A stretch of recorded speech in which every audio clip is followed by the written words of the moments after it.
오늘은 사도행전 2장 1절에서 4절까지 말씀 묵상하겠습니다. 2장 1절로 4절. 오순절 날이 이름에 그들이 다 같이 한 곳에 모였더니 호련히 하늘로부터 급하고 강한 바람 같은 소리가 있어 그들이 앉은 온 집에 가득하며 마치 불의 혀처럼 갈라지는 것들이 그들에게 보여 각 사람이 하나씩 임하여 있더니 그들이 다 성령의 충만함을 받고 성령이 말하게 하심을 따라 다른 언어들로 말하기를 시작하니라. 아멘. 약속하신 성령의 강력한 임재하심과 역사. 예수께서 십자가에서 죽으시고 부활하신 후 승천 직전에 남기신 명령이죠. 예루살렘을 떠나지 말고 약속하신 성령을 기다리라고 하셨습니다. 성령 세례, 성령 충만함을 받으라. 그래서 성령이 임하면 권능을 받고 예루살렘에서 시작해서 유다와 사마리아 땅끝까지 이르러 예수님의 증인이 될 것이라고 하셨습니다. 이 주님의 명령에 순종해서 제자들과 가족들은 예수님의 가족들이죠. 어머니 마리아와 형제들 다락방에 모여 기도에 힘쓰고 있었고 가룟 유다의 배신과 죽음으로 결원이 된 제자를 선출하기 위해서 기도하며 주님께 의탁하며 마띠아를 선출해 세우게 됩니다. 그래서 본문은 성령이 임하시는 그런 구체적인 장면이 잘 나타나 있습니다. 성령 충만함을 받는 장면. 이는 단순히 신비한 어떤 초자연적인 현상이 아니라 구약의 예언의 말씀, 요엘서 2장이죠. 성취되는 것이고 예수 그리스도의 지상사역이 이제 천상사역으로 이어지면서 부활 승천하신 이후에 약속하신 보혜사 성령께서 임하심으로써 이 복음이 이제 유대를 넘어서 이방인 세상 모든 민족과 온 세상에 전파되어 교회가 세워지는 부흥이 시작되는 하나님의 예언과 약속의 성취임을 알 수 있습니다. 1절에 오순절 날이 이름에 그들이 다 같이 한 곳에 모였다. 오순절 날이 이름에, 이 이름에라고 하는 헬라어가 슌플레로엔, 그러니까 완전히 채우다, 완성되다, 시간이 가득 차서 완전히 성취되었다라는 의미의 단어거든요. 그러니까 성령의 강림은 제자들의 뜨거운 열정이나 간절한 기도의 양에 의해서 인간 측면에서 강제하거나 당겨온 인간의 의지로 만들어진 사건이 아니고요. 하나님께서 계획하신 시간이 차서 완전히 성취되는 것을 의미하는 거니까 하나님의 계획된 시간, 카이로스, 그때에 주님의 뜻이 완성된 것을 의미하는 것입니다. 그 오순절이 가진 구약적 배경을 살펴보면 오순절은 6월절 이후에 첫 안식일로부터 50일째 되는 날 지키는 절기죠. 첫 수확의 기쁨을 하나님께 드리는 초실절, 보리의 첫 열매를 드린다 해서 맥추절이라고도 하죠. 6월절에 예수 그리스도께서 6월절 어린 양으로 죽으시고 부활의 첫 열매가 되셨다면 정확히 50일이 지난 오순절에 성령 임하심으로써 복음이 땅끝까지 확산되고 주님의 교회가 세워지는 열매가 거두어지게 되는 것이죠. 구원받은 영혼들이 복음이 전파됨으로써 온 세상에 가득하게 되는 하나님의 구원의 열매를 거두는 시작이라고 하겠습니다. 복음서에서 예수님이 하신 모든 약속이 한치의 오차도 없이 성취됨을 보여줍니다. 성도가 신뢰해야 할 유일한 근거는 인간의 감정이나 종교적 체험이 아닙니다. 하나님의 변함없는 말씀과 언약의 신실함임을 확증하고 있는 것입니다. 제자들이 다 같이 한 곳에 모였다. 역시 감정적 흥분이 아니라 주님의 명령이죠. 사도행전 1장 4절에 예루살렘을 떠나지 말고 기다려라. 너희는 몇 날에 못하여 성령으로 세를 받을 것이라 약속하셨는데요. 떠나지 말라고 하신 이 주님의 명령에 대한 철저한 순종의 결과였습니다. 구약 성경과 유대 전승을 살펴보면 오순절이 시내산에서 모세가 율법을 받아 구약 이스라엘 공동체가 형성된 날이라는 점을 알 수가 있죠. 따라서 신약의 오순절은 시내산의 율법을 대체하는 성령의 법이 마음에 새겨지는 날이죠. 신비에 새겨지는 날이다. 이제 교회는 돌판에 새겨진 외적 문자가 아니라 마음속에 거하시는 성령의 내주하심으로 진리의 영이시죠. 그래서 새로운 성령께서 인도하시는 주님의 몸인 교회 공동체로 변모하는 것을 의미하는 것입니다. 여기 모인 120명의 무리는 출신, 성분도, 사회적 배경, 성격도 다 다릅니다. 갈릴리 어부들, 세리 출신들, 여인들도 있고, 그리고 한때 예수님을 부인하거나 의심했던 자들도 있었습니다. 그러나 그들은 부활하신 주님을 만났고 성령님의 약속을 공유하면서 한 마음으로 모여서 기도에 힘쓰고 있었던 것입니다. 이처럼 성령께서는 분열과 다툼이 있는 것이 아니라 그리스도의 말씀에 순종하여 거룩한 사명, 성령을 힘입어 예수님이 중이 되는 이 사명에 대한 소망을 품고 함께 기도하는 개인과 공동체에 임한다는 사실입니다. 이는 오늘날 교회가 본질적인 진리 안에서 복음 전파의 사명을 위해 함께 기도하는 일에 하나가 되는 것이 성령의 역사를 경험하는 대전제임을 보여줍니다. 제자들은 예수께서 승천하신 후 자신들이 세상에서 얼마나 무기력하고 나약한 존재인지를 뼈저리게 깨달았습니다. 그들은 세상을 변화시킬 만한 어떤 힘도, 지식도, 지혜와 능력도, 힘도 없었습니다. 그들이 할 수 있는 유일한 일은 약속하신 성령을 바라보면서 한자리에 모여 부르짖어 기도하는 것뿐이었습니다. 오늘날 교회가 잃어버린 가장 큰 비극이 바로 이 오순절 직전의 영적인 갈망이에요. 하나님의 성령으로 충만함을 받아서 예수님의 증인된 삶을 살고자 하는 사명에 충실한 이 삶을 잃어버렸다는 것입니다. 그래서 오늘날 교회는 수많은 프로그램과 세련된 행정체계를 가지고 있어서 성령의 도우심이 없어도 마치 교회가 사명에 충실할 수 있다고 착각하고 있습니다. 사도행전의 역사적 출발은 제자들이 전적인 무능력 인정과 오직 위로부터 부어지는 성령의 충만함을 받는 능력만을 바라보는 간절함이었다는 사실을 결코 간과해서는 안 됩니다. 많은 심령들이 한마음으로 모여 하나님의 성령으로 충만해서 사명을 감당하려고 하는 간절한 기도가 부흥의 열쇠인 것입니다.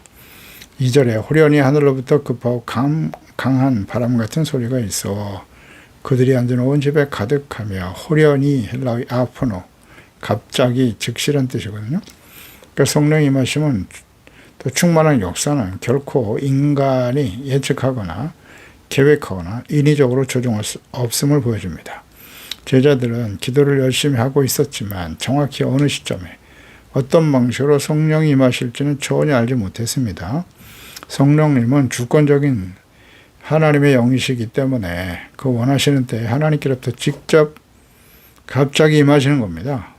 성령의 강림의 세 가지 표정으로 나타나고 있는데요. 바람, 불, 방언이죠.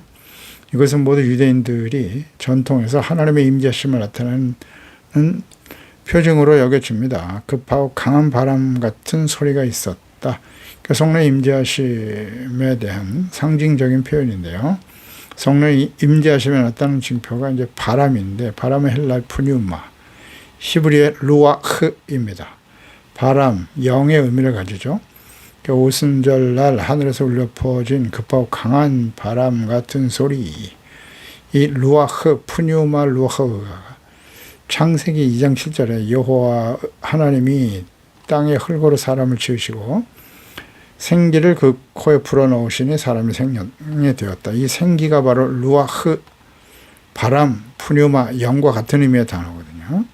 하나님께서 흙으로 사람을 지으시고 코에다가 생기, 하나님의 영을 불어넣으시니 죄로 죽었던 영혼들을 이제 성령을 부어주심으로써 다시 살리시고 회복하시고 영생을 얻게 하시는 놀라운 의미를 가지게 되는 거예요. 성령이 임해야 죄와 사망에서 영원한 생명으로 거듭나는 그리스도를 알고 믿어 죄 사함받고 의롭다함을 얻는 거듭나게 되는 거잖아요. 하나님의 자녀로 다시 태어나게 되는, 하나님이 처음 사람을 아담과 하와를 만드셨을 때 모습으로 회복되는 것을 의미하는 거겠죠. 예수께서 니고데모에게 중생 거듭남에 대해서 말씀하실 때 요한복음 3장 8절에 바람이 임의로 불매 바람을 비유하여 드셨어요. 그 소리는 들어도 어디서 와서 어디로 가는지 알지 못하나니 성령으로 난 사람도 그러하다라고 말씀하시죠. 바람과 성령의 의미를 연결해서 의미를 말씀하고 계시고요. 또 구약 성경에도 하나님의 임재하심을 바람으로 표시한 곳이 여러 곳이 있습니다. 창세기 3장 8절에 그들이 그날 바람이 불 때에 동산에 거하시는 여호와의 소리를 들었다 그랬어요. 아담과 하와가 바람이 불고 동산에 거하시는 하나님의 소리. 에스겔 37장 9절 이하죠. 인자야 너는 생기를 향하여 생기 바람 루아흐 대언하라. 생기에 대언하여 이르기를 여호와께서 이같이 말씀하시기를 생기야 사방에서 와서 이 죽음을 당한 자에게 불어서 살아나게 하라. 마른 뼈가 가득한 골짜기 환상을 보여주시면서 하신 말씀이죠. 이 생기가 뼈에 들어가니까 군대로 변화되지 않습니까? 사방에서 불어온 생기가 마른 뼈들을 살려내고 큰 군대로 만들더라. 그러니까 오순절에 강한 바람과 같은 소리와 같이 임하신 성령께서 영적으로 죽어있던 모든 사람들 가운데 임하셔서 그들이 진심으로 회개하고 예수 그리스도의 복음을 믿어 구원과 영생을 얻게 하시는 하나님의 군대로 십자가의 군병으로 변화시키는 창조적인 능력과 역사를 보여주는 것입니다. 이것이 바로 성령이 임하실 때 나타나는 현상이에요. 거듭남. 하나님의 자녀로 다시 태어나는 거잖아요. 하늘로부터 급하고 강한 바람 같은 소리거든요. 성령 임하심, 충만함이 이렇게 임하셨다. 귀로 들을 수 있는 청각적인 현상이었네요. 이곳에 모인 제자들이 집단적인 무슨 체면이나 혹은 주관적인 감정이나 경험이 아니라 그 자리에 있던 모든 사람이 동시에 인지한 외적이고 객관적인 사실이었다는 거죠. 성령 임재하신과 역사는 저런 극하고 바람과 같은 급하고 강한 바람과 같은 특징을 가지고 있다는 거죠. 이는 그 어느 누구의 저항이나 세상의 핍박도 막아서거나 꺾일 수 없는 성령의 불강력적인 권능을 의미하는 것입니다. 주의 자녀들과 교회가 무기력에 빠지고 세상의 가치관에 오염될 때마다 저럼 하늘로부터 임하시는 급하고 강한 바람과 같이 임하신 성령께서 교회의 부패한 전통과 죽은 의식들을 다 쓸어버리고 새로운 생명력으로 채워주시도록 우린 끊임없이 기도해야 될 것입니다. 오늘날 교회가 성령을 마치 인간의 필요에 따라 부릴 수 있는 어떤 영향력이나 에너지 정도로 취급하는 경향이 있습니다. 성령님은 인간의 통제나 예측을 거부하는 거대하고 강한 바람과 같이 주님의 약속과 명령을 믿고 인내하며 기도에 힘쓸 때 주님께서 원하시는 때에 임자여 주시는 것입니다. 성령이 마시면 우리의 안일함이 깨어지죠. 영적인 잠에서 호련히 깨어나 하나님의 살아계심 앞에 엎드려 경배하며 온전한 예배자로 변화되죠. 살아계신 주님과의 인격적인 계절 만남이 이루어지고 권능을 받아서 담대히 복음을 전파하는 그리스도의 증인으로 변화시켜 주는 것입니다. 그래서 가정과 일터 그리고 주를 위해 봉사하며 예배할 때 내 경험과 지식을 먼저 의지하는지 내 힘과 능력을 의지하는지 아니면 성령의 도우심을 구하고 있는지를 생각해 보세요. 하루를 시작하기 전 내 무력함을 고백하고 성령으로 충만하여 인도하심을 따라 불의와 악한 세대를 본받지 아니하고 악한 원수 마귀와의 싸움에서 승리하기 위해서 끊임없이 우리는 기도해야 되는 겁니다. 3절 마치 불의 혀처럼 갈라지는 것들이 그들에게 보여 각 사람 위에 하나씩 임하여 있더니 불의 혀같이 갈라진다. 불의 혀같이 임하신 성령을 보여줍니다. 구약에서 여러 번 하나님의 임재를 불로 기록한 것을 볼 수 있죠. 불은 언제나 하나님의 임재를 의미하는 거예요. 출애굽기 3장 2절 여호와의 사자가 떨기나무 가운데로 나오는데 불꽃 가운 안에서 그에게 나타나셨다. 모세에게 임하신 하나님의 임재하심이죠. 그가 보니 떨기나무에 불이 붙었는데 떨기나무가 사라지지 아니하는지라. 이에 모세가 이르되 내가 돌이켜 가서 이 큰 광경을 보리라. 떨기나무가 어째 타지 아니하는고 하니 그때 여호와께서 그가 보려고 돌이켜 오는 것을 보신지라. 하나님이 떨기나무 가운데서 그를 불러 이르시되 모세야 모세야. 그가 이르되 내가 여기 있나이다. 이리 가까이 오지 마라. 내가 선 곳은 거룩한 땅이니 신발을 벗어라. 보세요. 이 떨기나무 가운데 불로 임하신 하나님의 임재하심을 나타내죠. 또 출애굽기 13장 21절에도 여호와께서 그들 앞에 가시며 낮에는 구름 기둥으로 그들의 길을 인도하시고 밤에는 불기둥으로 그들을 비추셨다. 낮이나 밤이나 진행하게 하셨다라고 말씀하고 있죠. 네, 그렇습니다. 하나님께서는 불기둥으로 임하셔서 하나님이 임하신다는 사실을 광야에서 이스라엘 백성들은 분명히 보고 있었단 말이죠. 그래서 복음서에서 세례 요한은 성령의 오심을 불과 밀접하게 관련시켜서 증거하고 있었어요. 누가복음 3장 16절이죠. 요한이 모든 사람에게 대답하여 이르되 나는 물론 너에게 세례를 베풀지만 나보다 능력이 많으신 이가 오게 되는데 나는 그의 신발끈을 풀기도 감당하지 못하겠노라. 그는 성령과 불로 너에게 세례를 베푸실 뿐이다 라고 증거하고 있죠. 성령과 불로. 그래서 이 불이라고 하는 것, 하나님의 거룩한 임재하심, 또 불은 하나님의 전능하신 능력과 더러운 것을 깨끗하게 하시는 하나님의 역사를 의미하는 것이기도 하죠. 불이라고 하는 것은 하나님의 또 심판을 상징하는 것이기도 하잖아요. 요한복음 16장 7절에 보면 내가 떠나가는 것이 너에게 유익이다. 내가 떠나가지 않으면 보혜사가 너에게로 오시지 않을 것이다. 내가 그를 너에게로 보낸다. 그가 와서 죄에 대해서, 의에 대해서, 심판에 대해서 책망하신다라고 말씀하셨죠. 여기서 그는 예수께서 보내실 보혜사 성령을 의미하는 거예요. 책망한다. 심판, 죄, 의에 대해서 말이죠. 심판에 대하여라 하면 이 세상 임금이 심판을 받았습니다. 라고 말씀하고 있죠. 또한 이 성령이 불같이 임하신 것은 이 불이 가진 두 가지 핵심적인 특성이 있죠. 하나는 정결하게 한다. 정결. 그렇죠? 더러운 것을 태우는 것이고요. 또 하나는 조명, 밝히신다는 거죠. 어둠을 밝히는 빛의 역할. 이게 불이죠. 그 성령께서는 불꽃처럼 임하셔서 제자들 내면에 남아있던 두려움, 이기심, 시기질투, 과거의 실패감과 죄악의 찌꺼기들을 완전히 태워버리신다는 사실이죠. 불이시니까, 불이 임하실 때 빛으로 임하시니까 죄악이 드러나게 돼요. 어둠 속에 가리워져 있던 죄악이 드러나니까 진실한 마음으로 회개하고 돌이켜 씻음받고 용서받고 정결하게 되는 거예요. 죄를 깨닫고 회개하고 용서받고 의롭다고 물었고 청결하게 된다는 거예요. 이거 바로 성령께서 임하신 증거예요. 증거. 나에게 성령이 임하셨는가? 성령께서 나를 변화시켰는가? 어떻게 알 수 있죠? 교회 등록해서 교인이 되었다는 것으로 물세례를 받았기 때문에 그게 전부가 아니에요. 성령이 임하셔서 죄를 철저히 깨닫고 눈물로 회개하게 되는 거죠. 또 마음이 청결하게 되는 것이 성령 받은 증거예요. 각 사람 위에 하나씩 임하여 있다. 불이 하나의 거대한 덩어리로 머문 것이 아니고요. 개별적으로 갈라져서 나타났네요. 그 120명 모두에게 그리고 각자에게 임하셨다는 거예요.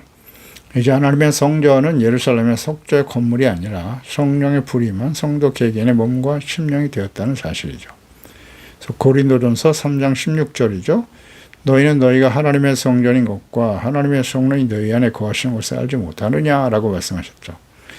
그래서 임하여 있더니 임하다, 헬라어의 카디조 혹은 카디센, 자리 잡고 앉다라는 뜻이거든요. 임한다는 것은 이 불로 임하신 성령께서 잠시 스쳐 지나가는 감정적인 흥분이 아니라 그들의 영원 기쁜 곳에 내주하여 떠나지 않게 되셨다. 확신의 인치심이었다는 뜻이에요. 임하셨다는 의미는요. 잠시가 아니에요. 그냥 거기에 거주 자리 잡고 앉다라는 뜻이란 말이에요. 함께 하신다. 그러니까 하나님의 성령의 불이 임할 때 주의 자녀들은 자신이 하나님의 자녀라는 사실과 예수 그리스도께서 살아계신 하나님의 아들이라는 사실, 우리의 구주가 되심을 온몸과 영혼으로 확신하게 되는 것입니다. 그리고 성령의 인도하심을 따르게 돼 있어요. 그래서 이런 확신이 임하면 세상의 그 어떤 위협이나 죽음의 공포를 극복하고 담대하게 복음을 전파하며 주님을 따르게 되는 것입니다. 오늘날 교회와 선포되는 설교 말씀들이 메마르고 냉랭해진 이유가 바로 이 심령을 불태우는 성령의 불을 구하지 않고 인간적인 지성과 무슨 신학적인 지식, 스펙만을 자랑하고 의지하기 때문이에요. 성경적인 지식만을 자랑하고 말이죠.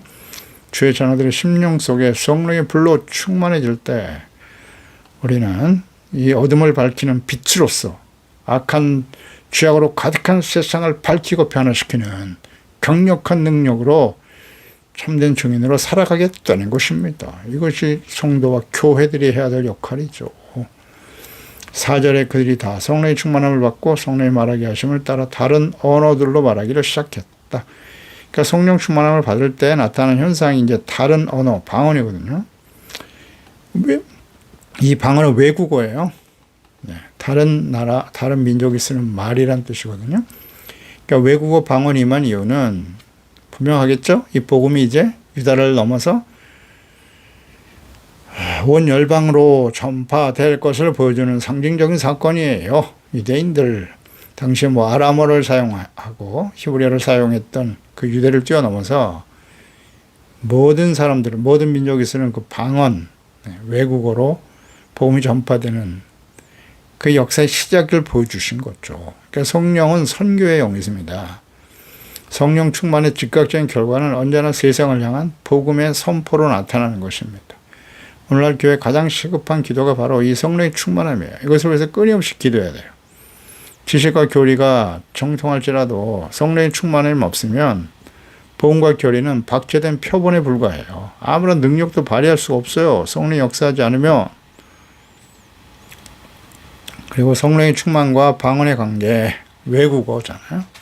다른 언어로. 사도행전 10장 45절 46절에 보면 베드로와 함께 온 할례받은 신자들이 이방인들에게도 성령 부어주심으로 말미암아 놀랬다. 이는 방언을 말하며 하나님 높임을 들음이로라.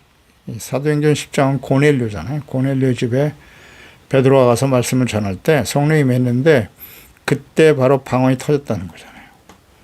방언과 성령의 충만함은 중요한 관련이 있어요. 에베소 교회에 가서 복음을 전파할 때도 마찬가지죠. 사도행전 19장이에요. 2절에 이르되 너희가 믿을 때 성령을 받았냐? 바울이 묻습니다. 이르되 아니라 우리는 성령의 계심도 듣지 못했다. 바울이 그들에게 안수할 때 성령이 그들에게 임하심으로 방언도 하고 예언도 했다. 방언이 터지잖아요. 분명 성령 충만으로 나타나는 분명한 징표입니다. 그러니까 방언 말함이 성령 충만의 증거로 나타난 건 분명해요. 그러니까 사도 바울도 성령 충만을 받았고 방언에 대해서 말하기를 고린도전서 14장 18절이죠. 내가 너의 모든 사람보다 방언을 더 말함으로 하나님께 감사한다 라고 전하기도 했고요.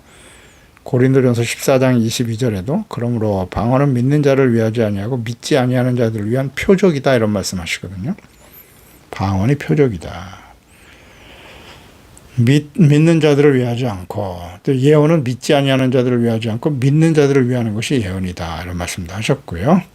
고린도전서 14장 2절에도 보면 방언을 말하는 자는 사람에게 하지 않고 하나님께 한다. 이는 알아듣는 자가 없고 영어로 비밀을 말하는 것이 방언이다 이렇게 증거하고 있죠. 그래서 본문에 나타난 이 다른 언어와 고린도전서 14장에서 말씀하고 있는 방언, 성령이 주는 은사로의 방언은 차이가 있어요. 예, 분명한 차이가 있습니다. 그래서 이 본문에 나타난 사도행전 2장에 나타난 방언은 외국어예요. 모든 나라의 말로 구체적으로 선포되고 증거된 것이고 그리고 고린도전서 14장에 말하는 성령의 은사로 주어지는 방언과는 분명한 차이가 있다는 사실이에요. 그래서 나는 성령의 충만을 받았는가? 그 증거는 무엇인가를 생각해 보세요. 분명 방언으로 나타나요. 그래서 이 방언을 얻기 위해서 방언 받기 위해서 정말 열심히 기도하는 사람들 많죠. 예. 직접 경험을 하기도 하고요. 이제 그때 주어지는 방언은 외국어 방언이기보다는 은사로 주어지는 방언인 경우가 많죠. 이런 방언의 은사가 우리 가운데 임한다. 그러나 방언 자체가 성령 받은 유일한 증거냐? 그건 아니다. 방언은 은사 중에 하나예요. 은사 중에 하나. 여러 가지 가르치는 은사, 예언의 은사, 영분별의 은사, 다양한 은사 중에 하나가 방언으로 나타나는 것이고 그리고 또 성령의 충만을 받을 때 나타나는 것 역시 방언인 건 분명하고요. 그래서 우리가 성령의 충만을 받았다는 것은 방언만이 아니라 열매를 봐야죠. 그렇잖아요. 성령이 우리 가운데 임하시니까 불로 임하셨다, 바람으로 임하셨다. 우리 마음속에 있는 모든 죄악과 어둠이 다 사라지고 정결하게 되는 거예요. 그리고 하나님의 뜻을 밝히 알게 되고 주님을 따른 주님과의 인격적인 교제와 만남이 이루어져서 예수 그리스도의 복음을 전하는 증인으로의 삶으로 변화되는 거예요. 그게 성령 받은 사람이고, 성령이 우리 가운데 임하셔서 이제 어둠이 사라지고 빛의 열매로 빛된 삶을 살게 되잖아요. 착함, 의로움, 진실함의 열매가 나타나고 성령의 열매가 당연히 나타나겠죠. 그냥 방언만 한다고 해서 그 사람이 완전히 성령 충만한 사람이냐? 그렇지는 않다. 은사 중에 하나라니까요. 완전한 사람이 된 것이냐? 그렇지 않습니다. 열매를 보아 그 나무를 알지니라. 열매가 훨씬 더 중요해요. 물론 은사도 필요하지만 열매가 없으면 성령의 충만함을 증거할 수 없는 것이다. 아무튼 오늘 본문에 나타난 이 성령이 임했을 때 나타난 외국어, 이것은 그 당시에 오순절날, 이제 우리 계속 다음 장에서 우리 묵상되겠지만, 오순절에 모든 나라에 흩어졌던 디아스포라 되었던 유대인들이 모이기 때문에 그들에게 각자 자신들이 사는 나라, 민족이 사용하는 언어로, 외국어로 방언이 터졌거든요. 외국어 방언이 되는 것을 보고 크게 놀라는 장면이 나오거든요. 이것은 이제 복음이 유대를 넘어 모든 민족에게 전파되고 증거될 것이다. 그것이 누가 하신다? 성령이 임하실 때 증인될 것이다라는 사도행전 1장 8절의 분명한 증거다.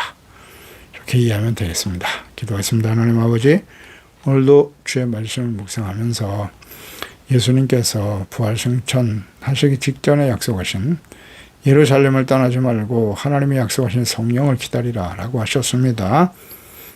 그 약속을 믿고 간절히 기도하며 오직 기도에 힘쓸 때 성령께서 임하셨어요. 약속하신 대로 오순절에 성령이 임하셨습니다. 강한 바람처럼 불같이 임하셨어요. 하나님이 임재하시는 겁니다. 강한 바람처럼 임하시고 역사하여 주소서.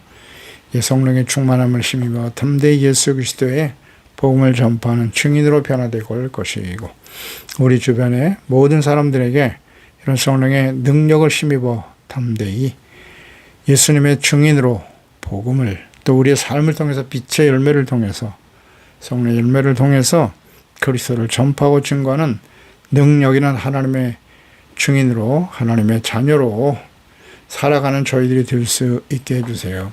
그렇습니다. 신앙의 연륜이 오래될수록 성경의 지식, 신앙의 연륜 자체가 그리스도인이고 하나님의 자녀라는 증거라고 생각할 때가 많은데요.